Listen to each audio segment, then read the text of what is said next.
सिद्ध करो वर्गमूल 2 एक अपरिमेय संख्या है। तो इसको हम किस विधि से करते हैं? विरोधाभास विधि, जिसको कि क्या बोला जाता है? Method of contradiction. ठीक है, तो इस विधि से हम इस सवाल को करते कैसे हैं? हल देखिए, हम ये मान के चलते हैं कि वर्गमूल 2 एक अपरिमेय संख्या नहीं है। यदि वर्गमूल 2 एक अपरिमेय संख्या नहीं होगी तो कौन सी संख्या होगी? संख्याएं दो ही प्रकार की हैं, या तो अपरिमेय हैं या परिमेय हैं। इनको मिला के क्या बनते हैं? वास्तविक संख्याएं बनते हैं। तो माना वर्गमूल 2 एक अपरिमेय संख्या, अपरिमेय संख्या नहीं है। अतः यदि वर्गमूल 2 अपरिमेय संख्या नहीं है तो वर्गमूल 2 कैसी संख्या होगी? वर्गमूल 2 एक परिमेय संख्या है।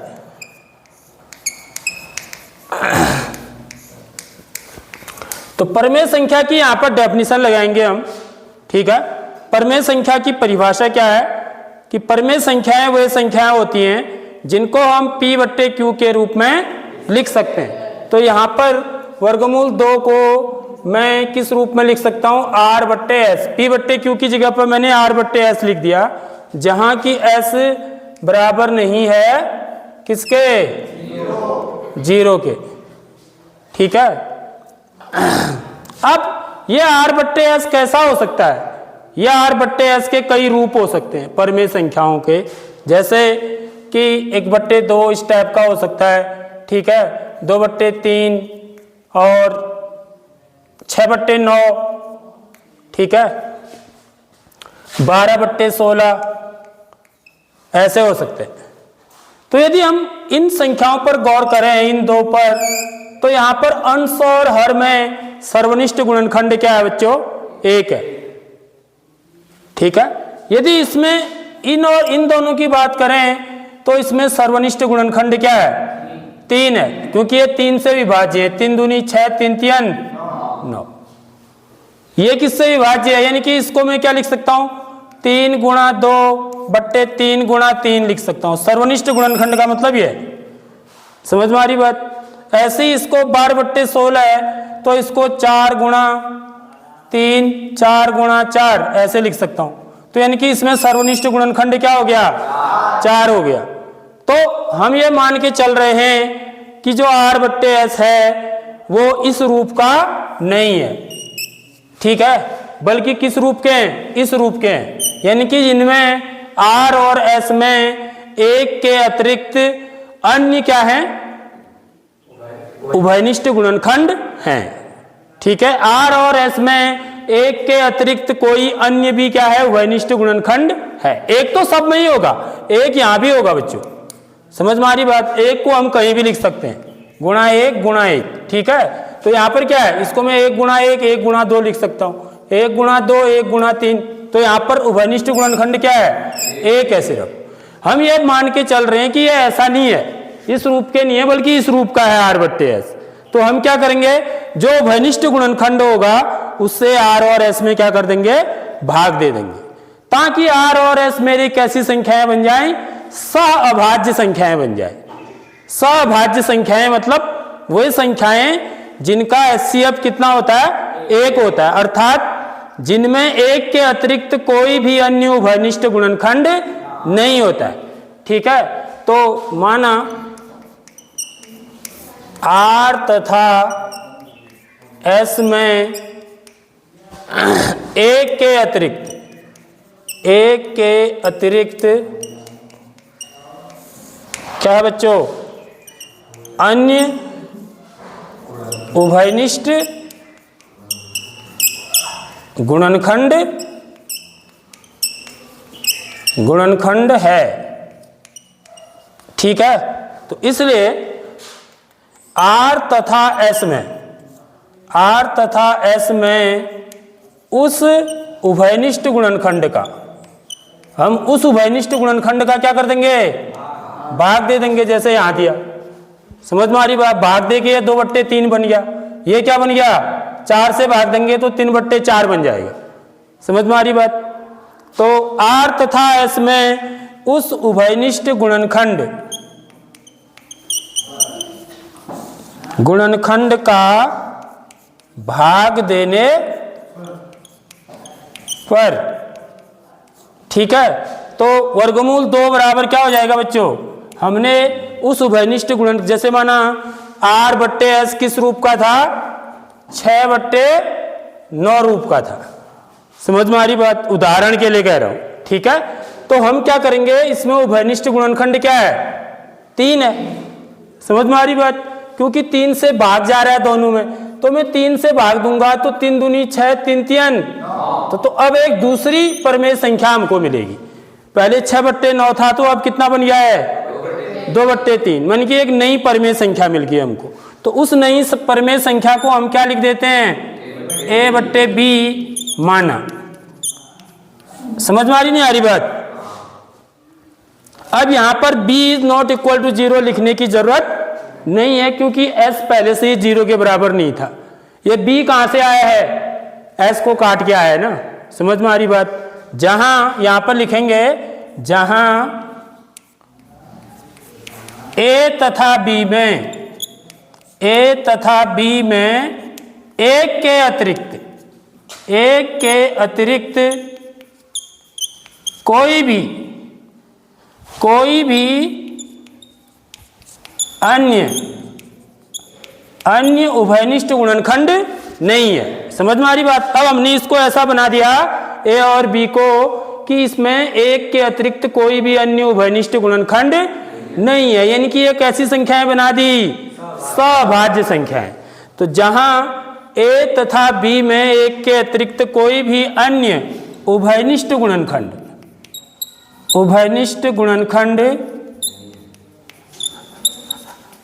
नहीं है, इसी को हम किस रूप में लिखते हैं? अर्थात इसको दूसरी भाषा में हम यह लिख देंगे कि A और B कैसी संख्याएं हैं? A तथा B सअभाज्य संख्याएं हैं। इसी को एक तरीके से और लिख सकते हैं, क्या लिख सकते हैं? अर्थात HCF A and B equal to 1। बच्चों इसी चीज को हम लास्ट में कॉन्ट्राडिक्ट करने वाले हैं, ठीक है। अब हमने इसको ऐसा बना दिया A और B को कि इनका HCF कितना है? 1 है। हम अंत में यह सिद्ध करेंगे कि A और B का जो HCF है वो 1 न होके कोई और संख्या भी है, जबकि हम इसको 1 बना चुके हैं ना। हम ये अंत में ये सिद्ध करेंगे कि केवल एक ही नहीं है A और B का HCF, कोई और संख्या एक और आ रही है। तो ऐसा क्यों होगा जबकि हम 1 बना चुके हैं? क्योंकि हम गलत कल्पना करके चल रहे हैं ना। हमें तो पता है वैसे वर्गमूल 2 कैसी संख्या है? अपरमेय संख्या है। अब हम इसको कैसे मान के चल रहे हैं? परमेय मान के चल रहे हैं। तो क्या है, सही करेगा? इसकी परिभाषा को संतुष्ट करेगा? नहीं करेगा। वही दिखाना है कि यह परमेय संख्या की परिभाषा को संतुष्ट नहीं कर रहा है, इसलिए यह क्या है? परमेय संख्या नहीं है। यदि परमेय नहीं होगा तो कौन सी संख्या होगी? अपरमेय संख्या होगी। ठीक है, बात समझ में आ गई? तो यहां से हम इसको कैसे करते हैं, देखिए। अब इसको गुणा कर देते हैं, ठीक है। वर्गमूल 2b बराबर a, यह हो जाएगा। होगा नहीं होगा? b को इधर ले आए ना, ठीक है। अब क्या कर देते हैं? दोनों पक्षों का वर्ग करने पर, दोनों पक्षों का वर्ग करेंगे तो क्या हो जाएगा? वर्गमूल 2b का वर्ग बराबर a का वर्ग। तो ये कितना आ जाएगा? देखिए यहीं पर आगे से कर देता हूं। वर्गमूल 2 का वर्ग कितना हो जाएगा? 2। b का वर्ग b वर्ग बराबर a स्क्वायर। ये देखो, ये एक यहां से रिजल्ट मिलता है हमको, ठीक है। तो इसका मतलब क्या हुआ, देखिए यह मेरा समीकरण 1 है। इस चीज को समझना भी जरूरी है बच्चों, इस चीज को भी समझना जरूरी है। देखिए यदि इससे क्या चीज पता चलता है कि a स्क्वायर बराबर 2b स्क्वायर आ रहा है, ठीक है। इसका मतलब क्या है, a वर्ग जो है इसमें इसका जो संख्या है, a वर्ग कैसी संख्या होगी, देखिए अब a वर्ग बराबर यदि मैं संख्या लिखना चाहूं, ठीक है, तो क्या हो सकता है, देखिए 2 गुणा 1 होगा, यदि मैं b की जगह पर 1 रख दूं तो। समझ में आ रही बात? यह क्या होगा, 2 गुणा 2 भी हो सकता है, ठीक है, 2 गुणा 3 भी हो सकता है। मतलब जो a वर्ग होगा उसका एक गुणनखंड क्या है, 2 है। एक गुणनखंड क्या है, 2 है। तो देखो 2 कम 2, 2 दूनी 4, 2 3 6, यानी कि a वर्ग क्या होगा बच्चों, 2 से विभाज्य होगा। समझ लो इस कॉन्सेप्ट को, a वर्ग जो है वो 2 से विभाज्य होगा। क्यों? क्योंकि 2 क्या है, इसका एक गुणनखंड है। आई बात समझ में? यदि a वर्ग का एक गुणनखंड 2 है तो इसका मतलब क्या होता है कि a वर्ग ऐसा होगा, 2 गुणा 1, 2 गुणा 2, 2 गुणा 3, 2 गुणा 4, तो इन सब में 2 का भाग जाएगा नहीं जाएगा, 2 से 2 कटेगा, 2 से 2 कटेगा, 2 से 2 कटेगा, 2 से 2 कटेगा, सब में 2 का भाग जाएगा। यानी कि a वर्ग क्या होगा मेरा, 2 से विभाज्य होगा। समझ में आगे नहीं आई बात? तो यही चीज हम आगे लिखने वाले हैं, तो इस चीज को समझ लो। ऐसा क्यों लिखूंगा मैं, a वर्ग 2 से विभाज्य क्यों होगा? क्यों? क्योंकि a वर्ग का जो एक गुणनखंड है वो क्या है, 2 है। इसको मैं 2 गुणा b वर्ग लिख सकता हूं ना। समझ में आ रही बात? तो इसका a वर्ग का एक गुणनखंड 2 है, ठीक। तो 2b वर्ग बराबर a वर्ग है, यह समीकरण मेरी 1 होगी, ठीक है। यानी कि a वर्ग के मान कैसे हो सकते हैं बच्चों, ऐसे हो सकते हैं, 2 इनका एक गुणनखंड है, देखो ये, यानी कि जो भी संख्या हमको प्राप्त होगी वो क्या होगी, 2 से विभाज्य होगी। यदि 2 गुणनखंड होता है किसी संख्या का तो वो संख्या 2 से अवश्य ही विभाज्य होती है, ठीक है। इसका मतलब क्या है कि a वर्ग किससे विभाज्य है, 2 से विभाज्य है। मतलब a वर्ग में 2 का भाग पूरी बार चला जाएगा, डिविजिबल जिसको बोलते हैं हम, ठीक है। a square is divisible by 2। अब प्रमेय 1.2 क्या कहता है, देखिए आपके बुक में प्रमेय 1.2 कहता है कि यदि कोई अभाज्य संख्या, शर्त क्या है, यदि कोई अभाज्य संख्या a वर्ग को विभाजित करती है, ठीक है, तो वह, क्योंकि 2 कैसी संख्या है बच्चों, अभाज्य संख्या है। समझ में आ रही बात? प्रमेय 1.2 ये बोलता है कि यदि कोई संख्या, कोई अभाज्य संख्या किसी संख्या के वर्ग को विभाजित करती है तो वह संख्या उसको भी विभाजित करेगी। समझ में आ रही बात? यदि a वर्ग 2 से विभाज्य है तो a भी क्या होगा, 2 से विभाज्य होगा। क्यों? क्योंकि 2 कैसी संख्या है, अभाज्य संख्या है, ठीक है। उसमें शर्त है अभाज्य संख्या, भाज्य संख्या के लिए नहीं हो।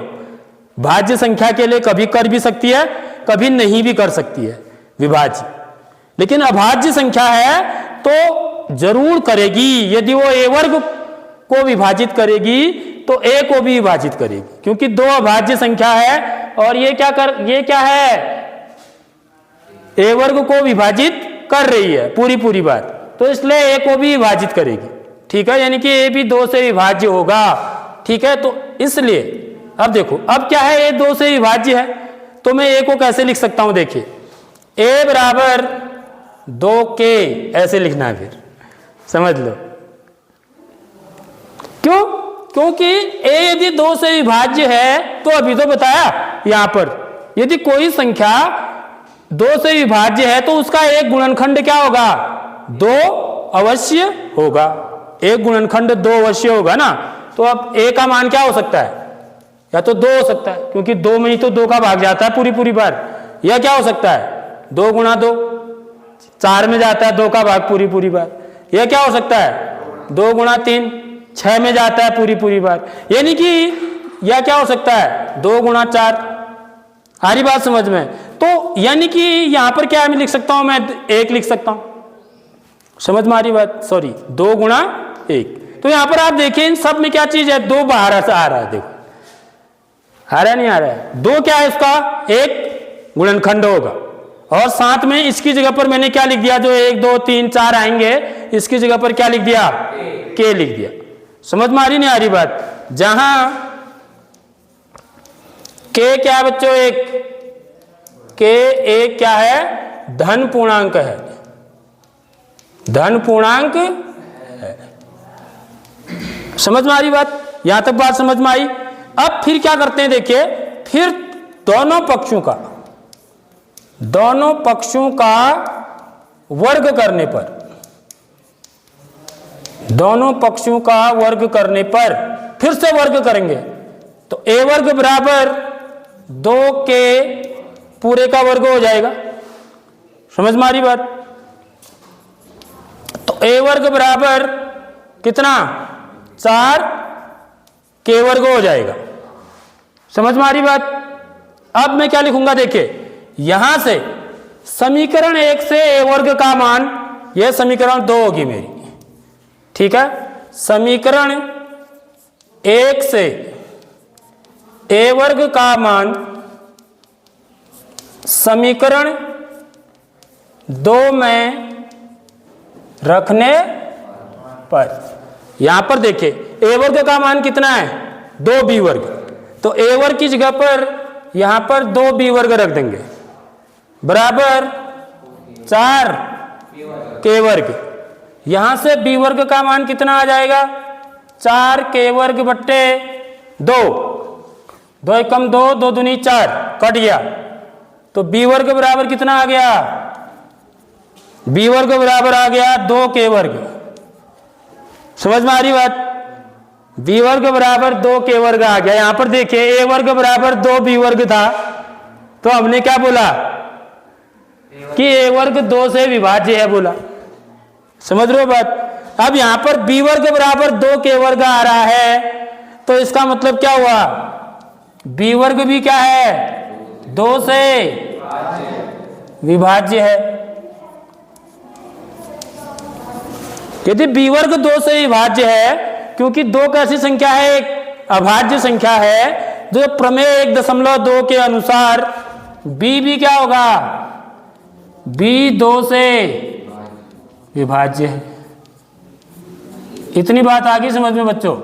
देख लो a और b किससे विभाज्य थे जब हमने माना था, सिर्फ 1 से, क्योंकि हमने इनको कैसा बना दिया था, a और b को a बट्टे b था ना, इनको कैसा बना दिया था, सभाज्य।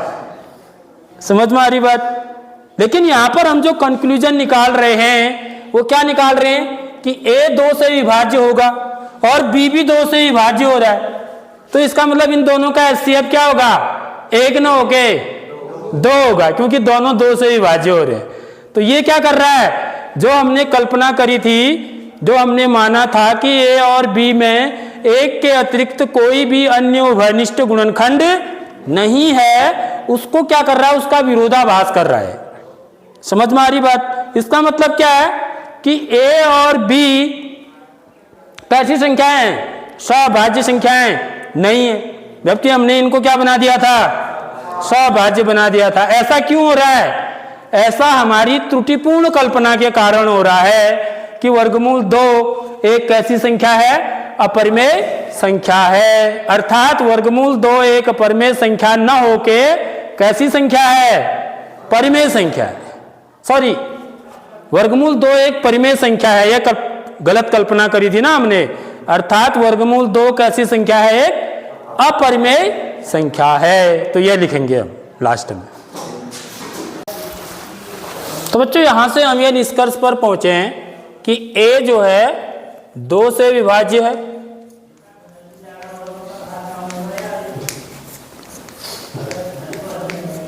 तथा b भी क्या है, b भी 2 से विभाज्य है।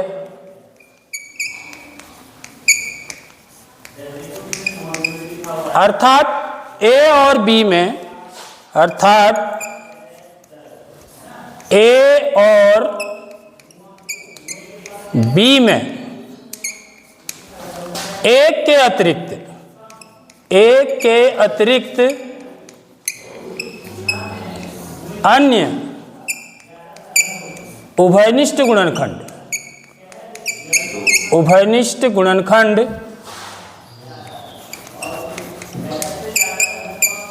क्या है? 2 है। सारी बात समझ में? इसका मतलब क्या हुआ? इसी को कहने का एक तरीका और है, क्या है कि इसका मतलब यह है कि ए तथा बी सअभाज्य कोप्राइम, सअभाज्य संख्याएं नहीं हैं। क्यों? ए और बी सअभाज्य संख्याएं नहीं है। क्यों नहीं है? क्योंकि HCF ए एंड बी बराबर क्या आ रहा है? 2 आ रहा है। नहीं आ रहा है? क्योंकि ए भी 2 से विभाज्य है, बी भी 2 से विभाज्य है। यानी कि ए और बी में का जो कॉमन फैक्टर होगा वो क्या होगा? जो दोनों का उभयनिष्ठ गुणनखंड 2 होगा। समझ में आ रही बात? अब हमने तो ए और बी का उभयनिष्ठ गुणनखंड क्या बना दिया था? क्या था? ए और बी में उभयनिष्ठ गुणनखंड केवल 1 था। समझ रहे हो बात? हमने आर और एस को काट करके जो उभयनिष्ठ गुणनखंड था दोनों में, ठीक है, कुछ भी, उसको काट करके उसको ए और बी का रूप दे दिया था, ए बट्टे बी, जहां पर कि ए और बी कैसी संख्याएं थी? सअभाज्य बना दिया हमने ना उनको। यानी कि उनका उभयनिष्ठ गुणनखंड क्या था? 1 था। लेकिन जब हमने इसको आगे हल किया तो हमने पाया कि ए और बी में 1 न होके क्या है? 2 है। जबकि हमने 1 बना दिया था, तो फिर 2 क्यों आया है? समझ में आ रही बात? ये किस लिए आया? यह विरोधाभास किस कारण से हुआ? यह विरोधाभास यहां पर लिखेंगे, परंतु यहां पर लिखेंगे HCF ए और बी बराबर तो कितना था? 1 था। समझ में आ रही बात? ये हम पहले लिख चुके हैं ये बात।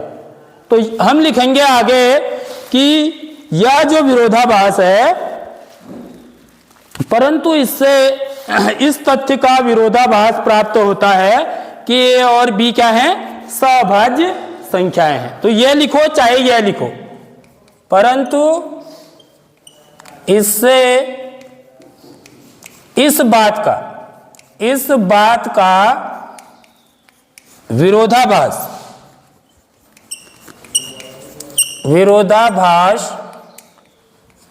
प्राप्त होता है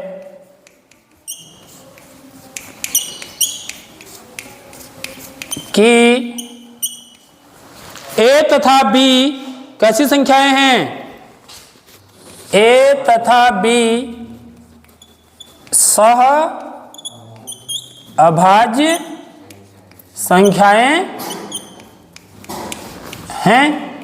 हमने तो इनको सहभाज्य बना दिया था ना, तो इससे इस बात का विरोधाभास प्राप्त होता है। इसलिए इसको विरोधाभास विधि बोलते हैं कि ए और बी कैसी संख्याएं हैं?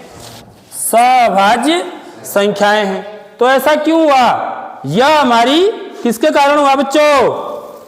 हमें यह विरोधाभास त्रुटिपूर्ण, जो हमने अपनी त्रुटिपूर्ण कल्पना करी थी, क्या करी थी कि ए और बी कैसी संख्याएं हैं? वर्गमूल 2 कैसी संख्या है? परमेय संख्या है। समझ में आ रही बात?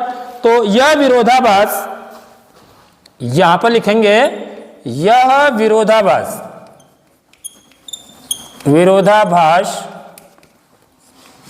हमारी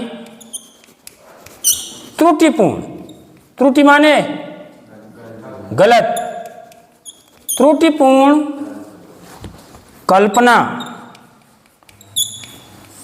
के कारण हुआ कि वर्गमूल 2 एक परिमेय संख्या है, परिमेय संख्या है। अतः यहां पर लिखेंगे, अतः वर्गमूल 2 कैसी संख्या है? एक अपरिमेय संख्या है, संख्या है। ठीक है, बस इतना काम करना है बच्चों। इतना लेंथी सवाल जरूर है, समझने का भी है। ठीक है, कॉन्सेप्ट भी मैंने आपको समझा दिया इसको पूरा।